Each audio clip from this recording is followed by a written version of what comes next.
Hey, welcome back to another Tony Montana video. Yes, you'll see my toes in this video. I apologize. Taking a break from work. I got a couple of texts to people saying, "Hey, Tony, make a video of just a conversation about the worth of color in a dog. Can you tell us? Can you talk about your point of view on color in a dog? Does color matter on the dog for performance and production purposes? Does that matter?" And I would say yes. It partially matters. It partially matters, but it matters according to the family or the strain of the dog you have, the strain of bloodline you have. If for example, you have a strong red boy type of dog, you're expecting that dog to be red nose because that is the what pulls strongest for that strain of the American Pitbull Terrier. Now, if you're looking for a strain like more common like Eli Jr. type of dog, I'm going back to a more of a journal or midnight cowboy type of dog. You're expecting a black dog, a little bit of white. You're expecting that type of dog instead of being, for example, red or buckskin. More the black variety would be more expected.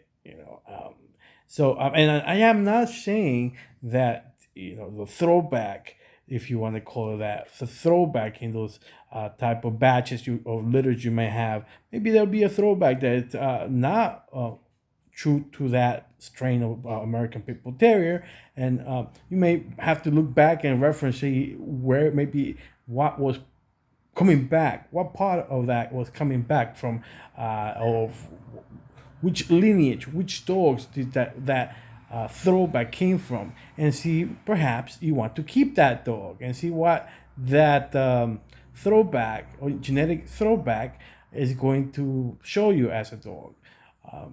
But it does matter as in terms of keep attention for different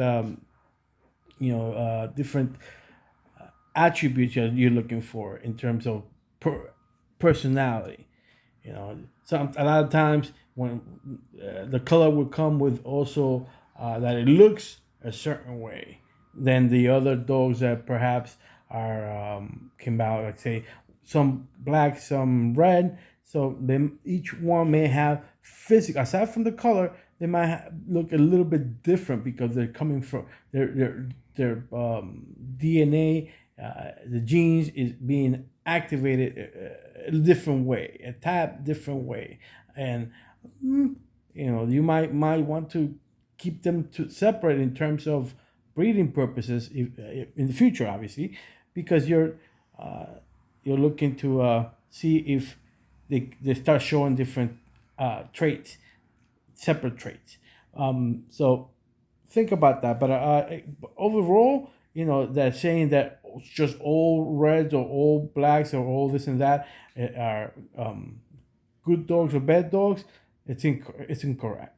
Now, don't get confused. A lot of people start mentioning Merle dogs and blue dogs and saying, "Oh, show me a Merle dog." Or that. No, first of all, we're talking about the American Pit Bull Terrier.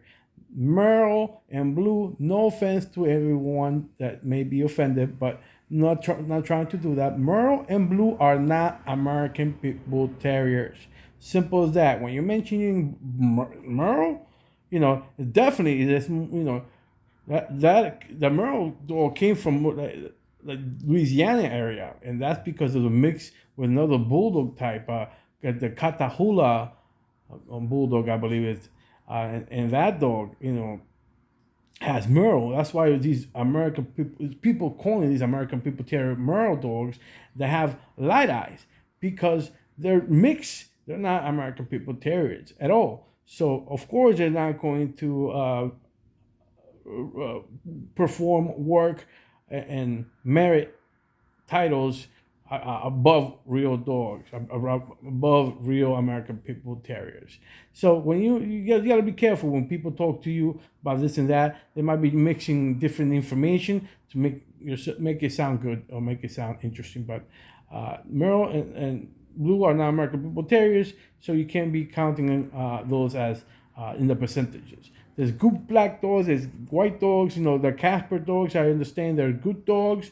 I'm not sure how good, never seen them, but I respect that they've made a name for themselves in different areas. So I say that, for that particular one, I respect it. Oh, look at that.